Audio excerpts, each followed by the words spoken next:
Hello dear students, welcome back to the channel accounts expertise. आज हम अपना नया चैप्टर स्टार्ट कर रहे हैं, डैट इज़ अकाउंटिंग रेशोज़। ये बहुत ही इजी चैप्टर है, इसके क्वेश्चंस भी बहुत इजी हैं। बस हमें कुछ रेशोज़ हैं, उनके कंसेप्ट को समझना है एंड देन क्वेश्चन सॉल्व करना है। ठीक है, तो let's begin the chapter. First of all हम इस पॉइंट्स पे आज डिस्कस करेंगे। सबसे पहले हमारा पॉइंट्स है इंट्रोडक्शन टू द चैप्टर। अब सबसे पहली बात आती है कि हमें रेशियो एनालिसिस करने की ज़रूरत क्या है। हमने अपने क्लास 11th में क्या पढ़ा था कि हमारे जो फाइनेंशियल स्टेटमेंट्स होते हैं, फाइनेंशियल स्टेटमेंट्स जिसमें balance sheet, P&L, trading, profit and loss and cash flow statement, notes to accounts. ठीक है, ये सब चीज़ें हम क्या करते हैं अपने, इनका एम क्या होता है? Aim of these financial statements is to provide financial information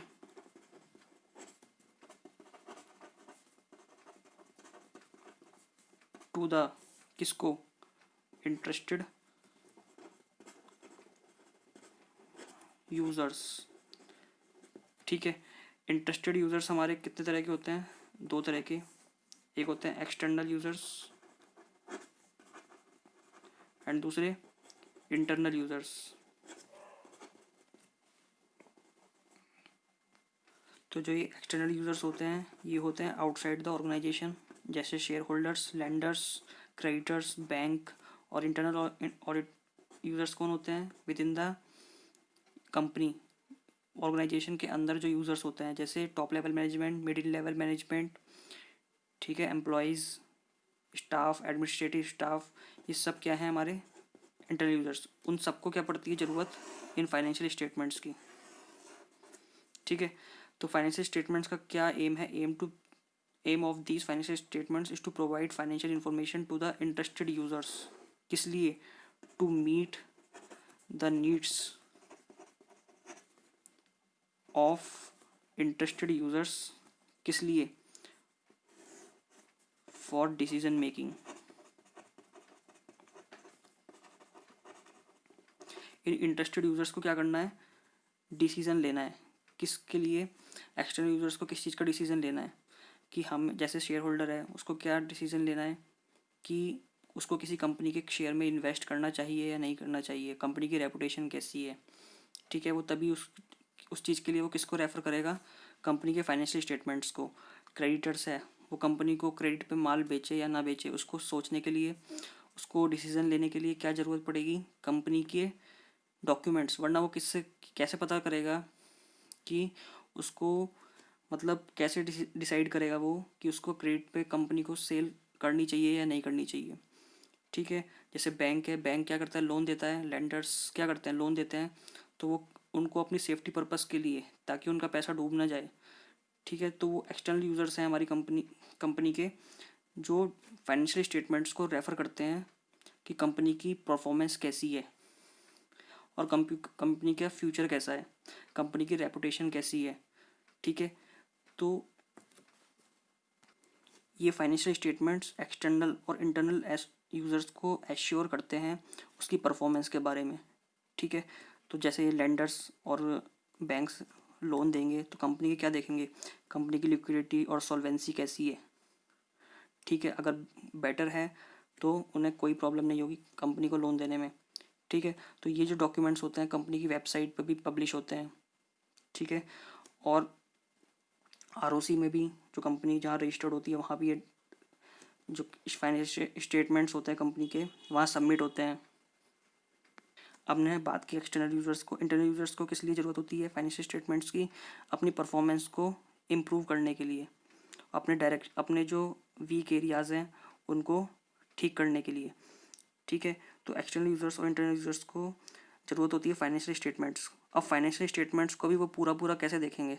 ठीक है, उसके लिए एक क्या करते हैं, वे एनालाइज करते हैं, इस फाइनेंशियल स्टेटमेंट्स को एनालाइज करते हैं और कंपेयर करते हैं दूसरी इंडस्ट्रीज से, ठीक है, और इंटरनल यूज़र्स अपने पिछले साल से, और इसको इंटरप्रेट करते हैं।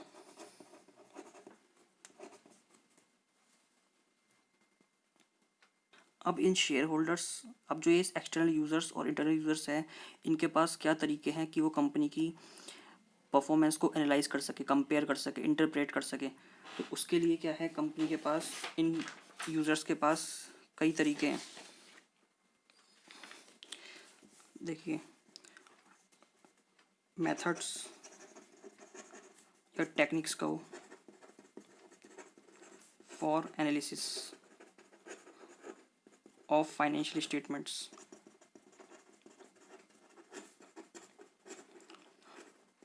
क्या मेथड्स हैं? एक तो हम बनाते हैं क्या, कंपैरेटिव स्टेटमेंट्स, वो हम दूसरे चैप्टर में पढ़ते हैं। जो कंपैरेटिव स्टेटमेंट्स चैप्टर है हमारा, उसमें कॉमन साइज स्टेटमेंट,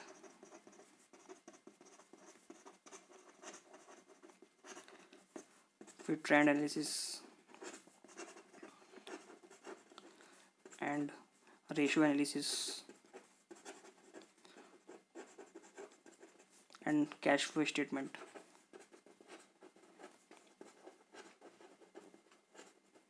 तो ये टेक्निक्स और मेथड्स हैं एक्सटर्नल और इंटरनल यूज़र्स के पास, जिससे वो कंपनी की परफॉर्मेंस को पता कर सकते हैं, इंटरप्रेट कर सकते हैं, एनालाइज कर सकते हैं, और फिर उसको कंपेयर कर सकते हैं, ठीक है, अपने अकॉर्डिंग, जिसको जिस तरह की रिक्वायरमेंट है। तो ये टेक्निक्स उनको हेल्प करती है कंपनी की परफॉर्मेंस को इवेलुएट करने के लिए, ठीक है। ये हम दूसरे चैप्टर में पढ़ेंगे, ये भी दूसरे चैप्टर्स में। ये वाला हमारा करंट चैप्टर है, रेशो एनालिसिस, जिसमें हमें रेशोस पढ़नी है, जो फाइनेंशियल स्टेटमेंट्स के बारे में हमें इन शॉर्ट बताएगी कि कंपनी की परफॉर्मेंस कैसी है based on different ratios calculated, ठीक है। जब हम डिफरेंट कैलकुलेशंस करेंगे रेशोज़ की, तो हमें पता चलेगी कंपनी की परफॉर्मेंस कैसी है, उसकी लिक्विडिटी, उसकी सॉल्वेंसी, उसकी ग्रॉस प्रॉफिट रेशो, उसकी नेट प्रॉफिट रेशो, ठीक है। तो जो हमारा ये करंट चैप्टर है वो किस लिए है, for assessing the solvency, efficiency and profitability of the enterprise।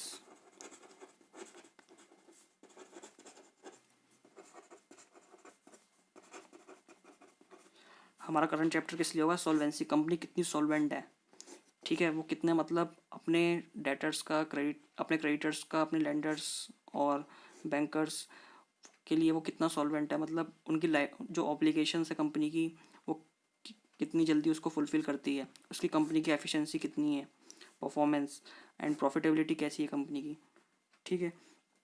तो ये चीज़ हम इस चैप्टर में डिस्कस करेंगे। जब हम रेशोज़ निकालेंगे तो हमें पता चलेगा कि कंपनी की परफॉर्मेंस पुअर है, बेटर है या बेस्ट है, कैसी है, मतलब, ठीक है।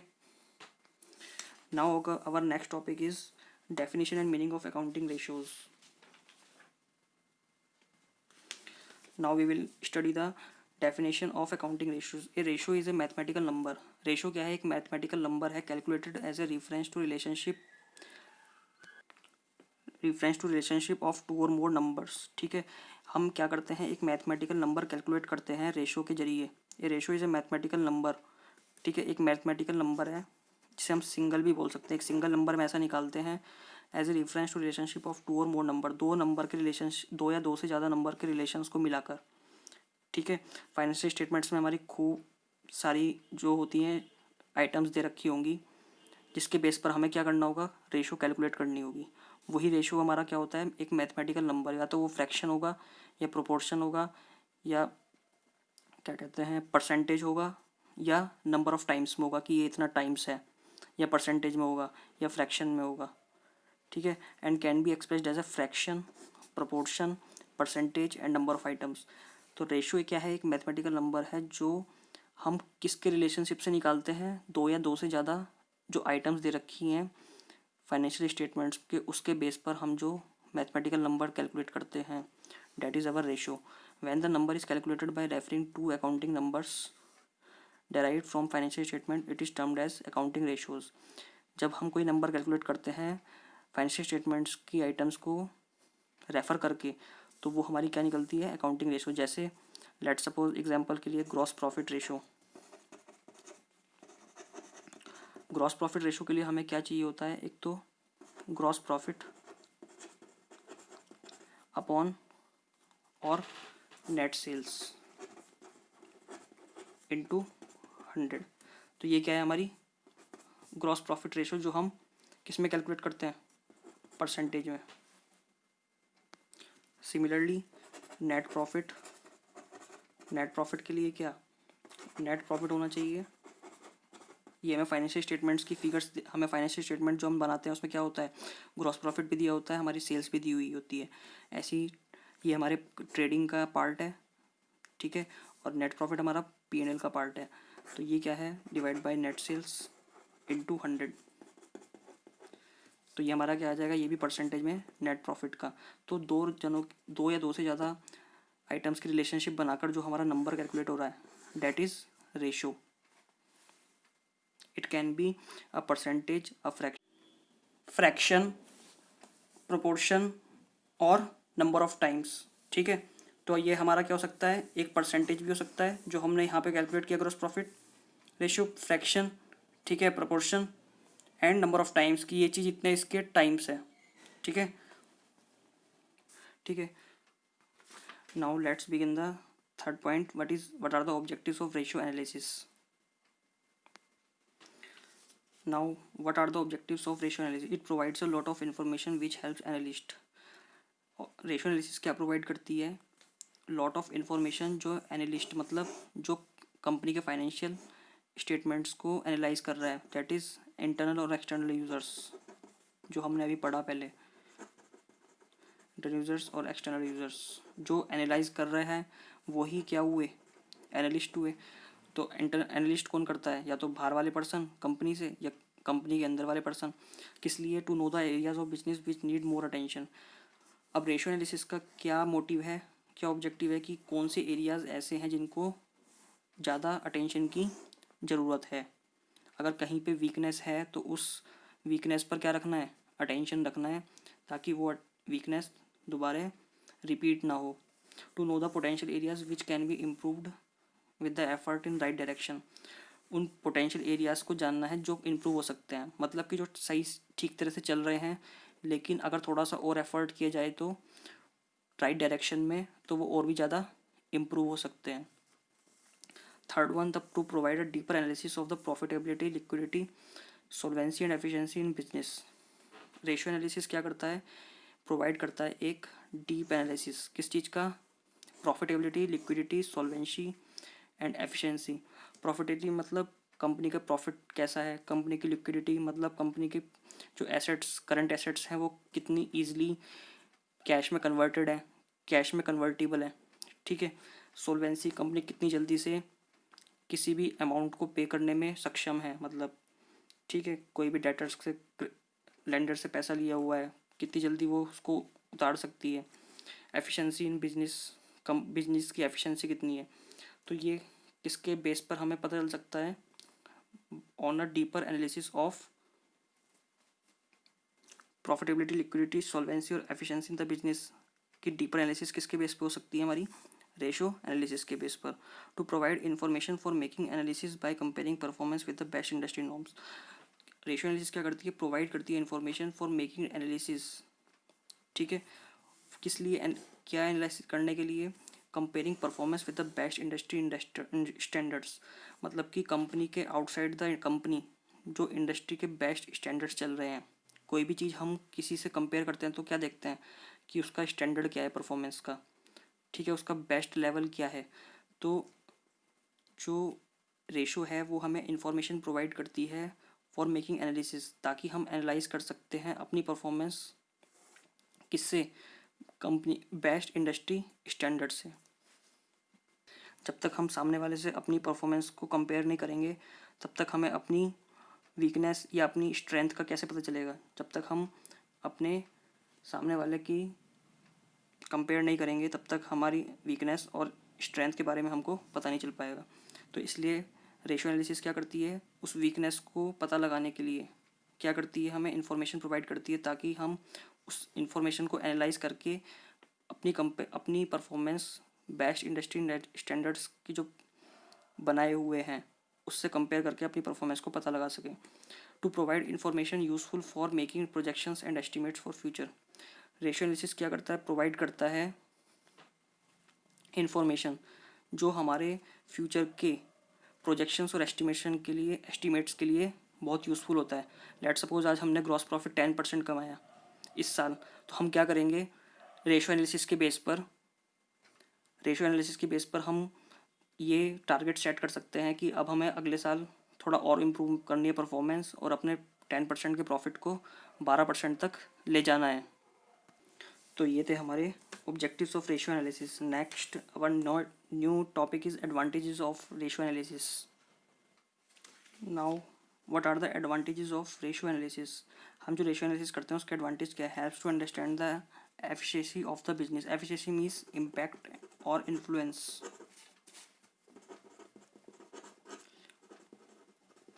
इम्पैक्ट और इन्फ्लुएंस और इम्पैक्ट मतलब प्रभाव। यहाँ पे ये गलत हुआ है कि बिजनेस नहीं है, ये डिसीजंस है। Helps to understand the efficiency of decisions, कि कंपनी ने जो डिसीजंस लिए हैं, ऑपरेटिंग हो चाहे इन्वेस्टिंग हो चाहे फाइनेंसिंग हो। ऑपरेटिंग मतलब जो डे टू डे बिजनेस के से रिलेटेड जो ऑपरेटिंग हमारे डिसीजंस होते हैं, ठीक है। इन्वेस्टिंग की कहाँ इन्वेस्ट करना है, ठीक है। फाइनेंसिंग कहाँ से पैसा उधार लेना है और कहाँ देना है, उससे रिलेटेड जो डिसीजंस हैं, ठीक है।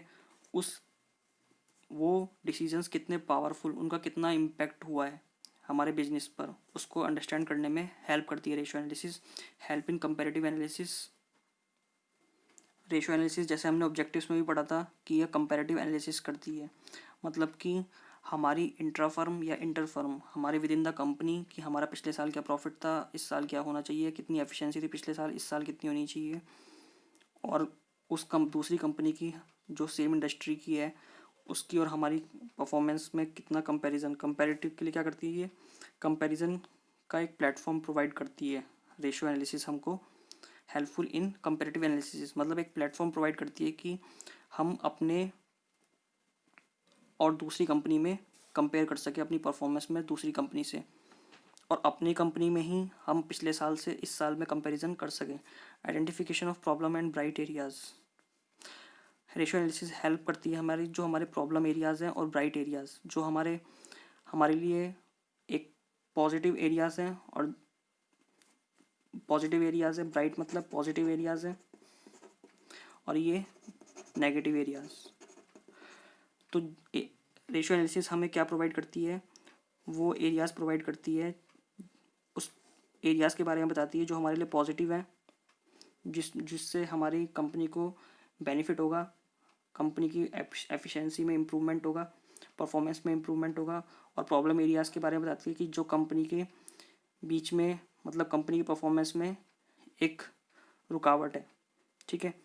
तो वो रेशियो एनालिसिस के थ्रू हमें पता चलता है। एनेबल स्वॉट एनालिसिस। स्वॉट एनालिसिस मतलब स्ट्रेंथ, डब्ल्यू मतलब वीकनेस, ओ मतलब अपॉर्चुनिटी, एंड टी मतलब थ्रेट्स। कंपनी की क्या स्ट्रेंथ है, क्या वीकनेस है, क्या अपॉर्चुनिटीज़ है कंपनीज के पास, क्या थ्रेट्स हैं। मतलब कि कंपनी के पास कंपनी की क्या स्ट्रेंथ है, किस स्ट्रेंथ को लेकर वो आगे बढ़ सकती है, उसकी वीकनेस क्या है जिसे हम कम करें, ठीक है। क्या कंपनी के पास अपॉर्चुनिटीज़ हैं जो हम ग्रैब कर सकें, क्या थ्रेट्स हैं जो स्ट्रेंथ के आगे आ रहे हैं, ठीक है। हम बढ़ना तो चाह रहे हैं लेकिन क्या कमी है जो हमारे सामने आ रही हैं। तो उस चीज़ का डीप एनालिसिस करने के लिए रेशियो एनालिसिस हमारे हेल्पफुल होती है। किस लिए, जब तक रेशियो एनालिसिस नहीं होगा तो शॉर्ट एनालिसिस करना पॉसिबल नहीं है, ठीक है। तो शॉर्ट एनालिसिस मतलब स्ट्रेंथ, अपनी कंपनी की स्ट्रेंथ जानना, वीकनेस, अपॉर्चुनिटीज़ एंड थ्रेट्स।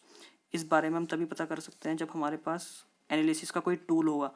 तो ratio analysis is the very good and best tool for short analysis.